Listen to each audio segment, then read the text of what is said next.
We got this Fitbit in the Fitbit Flex.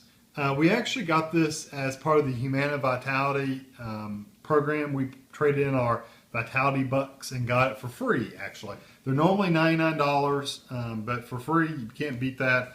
And it's a pedometer, kind of advanced pedometer, sleep tracker, all that stuff. So I wanted to get one just to see, kind of to motivate myself to do more steps. I'm really lazy. I hate to say that, but I am. I tend to be really lazy. I don't like to do a lot of exercising. But if I can kind of make it a competition to myself that I need to meet a certain goal every day, I think I'd be more likely to do it. So just plastic packaging. It's a very stiff plastic packaging. The Fitbit itself is in like this watch type looking thing. And it's kind of hard plastic too. I don't know if I'm gonna have to pop it loose.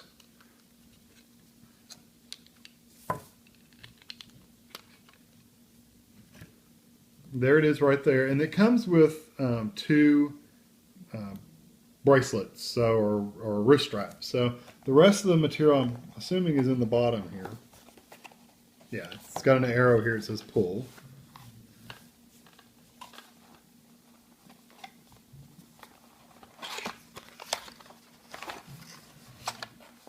And to set it up, go to a website. So that's the website you go to. And I'm assuming this is like directions.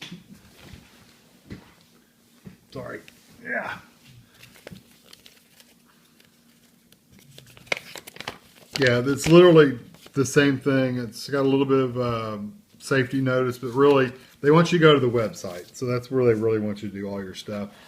Here's the smaller band. This is the small size. If you've got a smaller wrist, you can do the smaller band. So that's nice that they give you two different size bands depending on what your wrist size is. And then you have your syncing. This is your wireless sync to your computer, so you can synchronize it to your computer wirelessly. So that goes on your computer. And then it comes with a charging cable that goes on your computer, and I think that's it.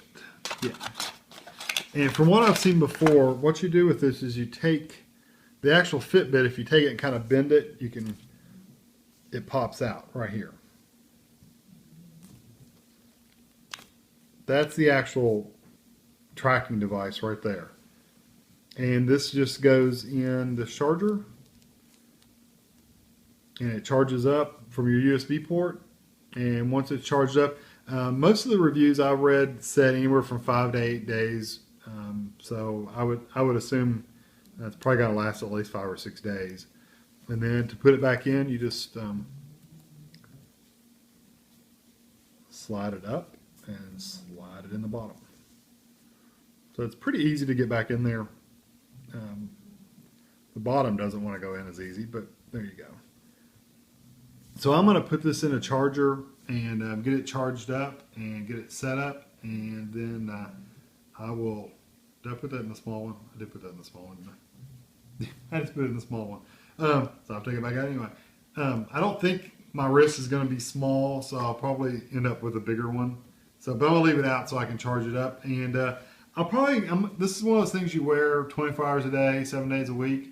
I'll probably do a follow-up just to kind of let you know what I think about it in a couple weeks. And I don't know if Tammy wants to, there you go. I don't know if she'll want to post this right off the bat or wait, but I will do a follow-up here in a couple weeks.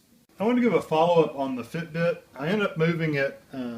I started wearing it on my right wrist, and it's my dominant hand. I use it a lot. What I found was every time I brushed my teeth, it was counting steps. Using the mouse, anything you're moving your arm, it's counting it. Brush your hair, whatever you're doing with your arm, it would count steps. So my steps seem to be really, really high. Matter of fact, if you look at my first day, which you don't look now, but I'll show you my first day, and it was really, really high. So what I did was I moved it from my dominant hand over to my non-dominant hand, which is my left arm, and I thought it wouldn't fit with my watch, and it fits fine. I just kind of wear it lower on my wrist. I wear it over that bone right there on my wrist, and it fits fine. If I didn't have a watch on, I would wear it higher up, but it's fine. And it's actually probably less noticeable since it's on my watch hand. So people see my watch, they don't necessarily see this. But I like it a lot. I've been doing the sleep. I've been using it as my alarm to get up in the morning. It wakes me up perfectly fine without that jolting alarm sound. You know, it vibrates and I wake up. What you have a hard time is you hit it 5 times to get it to go off, and you hit it 5 times to go into sleep mode too. Sometimes you have to hit it 6 or 7 times to get it to go because it doesn't register like a tap as a hit. It's a minor annoyance. It's not that big a deal. When you're first waking up from sleep, you're sitting there beating on the thing, trying to get it to go off sleep mode. So whatever. I mean, that's just how it is. You know, instead of having a button or something, it's best not to have a button because you accidentally hit it. This one you tap it 5 times and it goes in sleep mode. It works okay. As far as the accuracy of the counts, the step counts, they seem to be pretty good. I've been walking around kind of watching my iPhone app, and you can actually watch your steps as you're moving around. It seems to count up. Now, does that mean it's not counting extra steps here and there? It very well could be, and I just don't know about it. Also, pushing things like, since it's on your wrist and not on your hip like you would like a pedometer, if you're walking around the grocery store pushing the buggy, the grocery cart, it doesn't register steps because you're not swinging your arm while you're walking. So I found myself, we walked around, what we do, Walmart shopping. We walked around Walmart and Kmart, Kroger, and it didn't register hardly any steps for there. And that's kind of a disappointment if you're pushing the buggy. If you were pushing a stroller or something like that, it wouldn't register any of those. I read online after that, I started thinking about what could I do to change that. Someone suggested when you're going for walks where you're going to be using your hands like pushing stuff, to actually take it off of your wrist and hook it to your belt. And that way you've got the up-down motion of your body when you're walking. Someone even said put it around your shoelaces or on your shoe. That might work. I wouldn't want it on my shoelace. I'd be afraid it'd fall off. But you could hook it on your belt pretty easily. So that might be something I try out next time we go to the store. So that's another disadvantage of having one on your wrist. It works really good for everything except that. Also, for any kind of exercise equipment where you're keeping your hands pretty still, it doesn't count those as movements either. Tammy's elliptical, if you kind of look over my shoulder here, that if you're on the handles, I tested it out, if you're on the handles moving back and forth, it registers those as steps. But if you were to hold on to the center part, you may be working your tail off and it's going to register anything. You're not moving at all as far as the Fitbit goes. Now, that's not to say you can't override your exercises manually and say you burn so many calories, but you would have to enter it manually. It wouldn't register as steps. I want to show you, this is the computer side of the program, and I can kind of show you the app too on my phone if you want, but it's a little different. But you kind of see the calories that I burned. This was Tuesday. This was the first day I really wore it full time. This is the calories I burned for the day. There's my step count. You can see it was pretty high. It's 7,184. I'm probably averaging, if I look at it, we'll go to the next day and you can see, I think I'm closer to probably 5 or 6. There's my sleep, which I'll show you in just a second. I haven't changed anything with my weight. I haven't been putting my weight in there. I haven't weighed yet. So when I do weigh, I will put my weight in and we'll see how much it's changed. That was like a goal. They asked me if I wanted to set a goal. I just said 15 pounds, whatever. And then it also tracks your water consumption. I think this is the only day I actually put in what water I drank, because I'm not a big water drinker anyway, so I really don't try to keep track of it. If I click on the sleep, if I can find my mouse,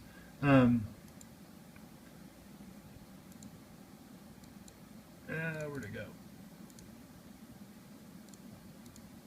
Oh, it should be popping up. I don't know why it's not popping up.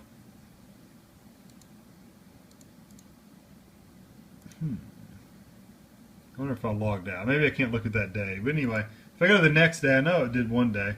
There's more of an average. There's a more accurate count. That was after I moved it to my left arm. It was a more accurate count of my steps. And I have a goal of 5,000, and it's saying I have 106% of my goal, so that's pretty good. It says I was awake 0 times. I didn't wake up any that night, and I was restless. In other words, I moved around 13 times that night. And I don't know. Usually there's a pop-up that pops up with that. I'm not sure why it's not doing that. I'll have to investigate better. And then if I go to Wednesday, this was Wednesday, Thursday, there's the sleep and the steps. And yesterday, and then here's today so far. You can see I really haven't walked a whole lot today. I have a little bit, but not a lot. And there's the sleep. If I click on this, it shows you your sleep. I don't know how well it's going to focus in. There we go. It says I was 8 minutes awake last night. Was last night the night Guido got up? It was the night before. Was it? Okay. Anyway, Guido got up one night and got sick, so I was up for a little while. I got to take care of him. Oh, I know. It showed I was awake at the beginning of the night. I don't know why it showed that I must have put into sleep mode a little earlier. But 41 minutes were restless. And if you go across, it kind of shows you how many minutes or how long a period of time, and you can kind of see the bigger bars are longer times of awake times. And then you can look at your average down here, and I don't know if you can see it really well because it doesn't focus, but I was 8 minutes awake, and then there was another right there. I was 8 minutes awake there too, and one of the, like I said, Guido got sick one of the nights. And there's, you can look at calories burned, and you can actually look at the chart, kind of see the how many calories you burned and how many calories you ate, which I'm using another app on my phone to keep track of how many calories I eat in a day. So it's pretty cool, and you can see sometimes it's more accurate than others. Like there, it says I burned 2,500 calories and I only ate 1,200 calories. That was probably right because that Wednesday it seemed like that was a light day. Is that the day you went with me Wednesday? No, that was Thursday. I don't remember. Wednesday was a light night. I didn't eat a whole lot that night, so that day I was low on calories, and the rest of the days I'm up there right with it. So, and these were days I didn't actually log any food stuff. So, and like I said, I haven't been keeping track of my water, but it would show when I drink my water and things like that. Steps, it's going through the whole month, but then it actually tells you your steps in a bar graph. I was barely missed it last night. It was 45, and I almost got my 5,000 steps last night, so I was just a little bit off. So let me load up the iPhone app, and I'll show you what that looks like. Okay, this is the Fitbit app. This is actually by the company. You can see that it says my Flex is connected. It's green. There's the steps I've done today, which is 2,916. I've walked 1.34 miles, 1,933 calories. Active minutes, I guess that means if you do a lot of steps in a rapid period of time, they think you're doing something really active. You can see I've been pretty sedentary today, although we did some work lifting some stuff, but that wouldn't count as active minutes as far as this goes. Weight, again, I haven't been doing weight. The calories I've eaten, I'll show you the app where I'm using for that. It's a free app that I'm using, but they communicate together. Fitbit and that other app communicate together, so they one tracks the other one tracks the other one. So they go back and forth with their data. There's the sleep time I slept. There's how many calories I have left to eat. I can only eat 560 calories if I want to stay below the 2,000 calories. And there would be the water. The water is kind of cool. If I touch this, I can actually log how much water I had for the day for this particular time. So if I were to go in there and drink an 8-ounce glass of water, I would just drag this up to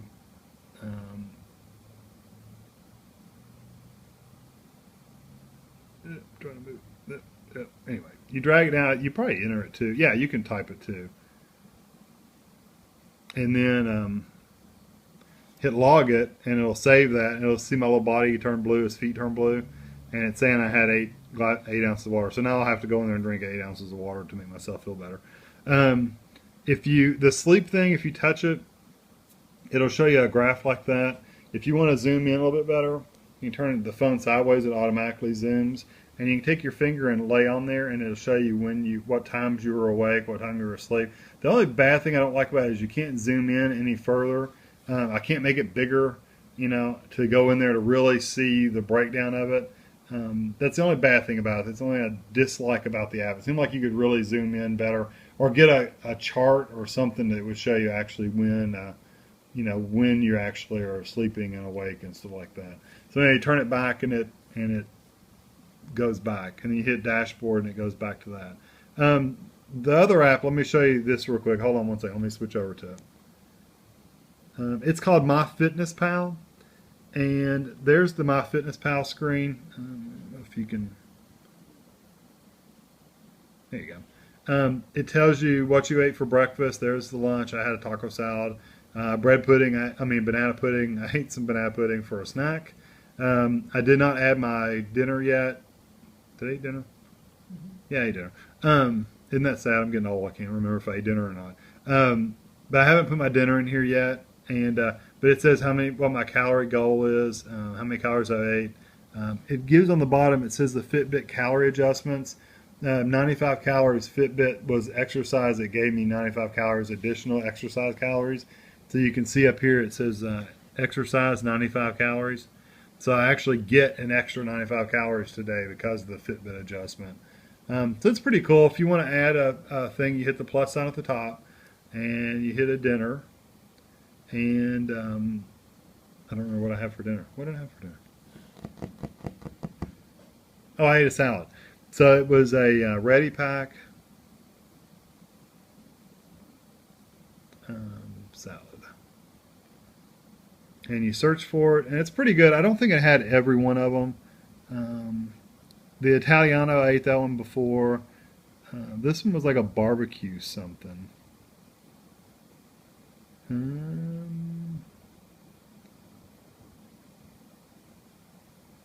No, but I'd say this, the Santa Fe, it was 260 calories, and I would say, I don't see another one 260 on there. If I found anything with 260, I don't care about the carbs and all that stuff.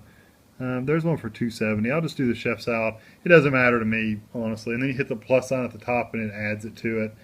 So there's the chef salad for dinner. And that's it. And then at the end of the day, you finish your logging for today, and it actually logs into the system. But if I go to the Fitbit, give it about 2 or 3 minutes, and the Fitbit app will have that food calorie count imported into it. So it's pretty cool how they communicate with each other.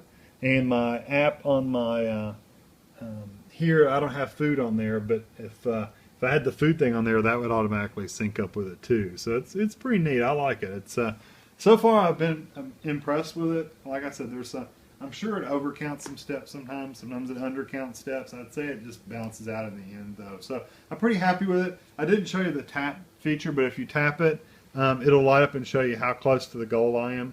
2 taps. And you can see since I'm 5,000 calories, it's 1,000 calories for every solid light. So there's 2,000 calories plus I'm almost done with my third. I'm somewhere below my third one. So that's pretty cool that it shows you that. So I'm pretty happy with it. I can't imagine. I don't have trouble getting it on and off. Once you wear it in a little bit, it's perfectly fine. It's hard to get on the first time. We were interrupted by a phone call. So I don't have any trouble getting on and off. Once you put it on once or twice, it loosens up the little snaps and it's fine. I've only taken it off really once since I've got it. You will have to take it off to charge it up, but that's it.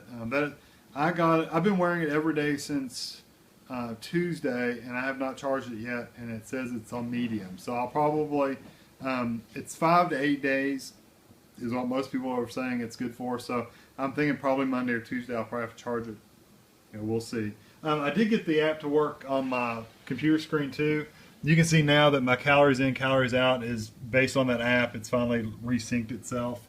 But I can actually click on it, and the pop-ups work now, and it shows you how much the calorie count, and I was under calories, that kind of stuff. So it does all get here. It's just I had to reset my browser.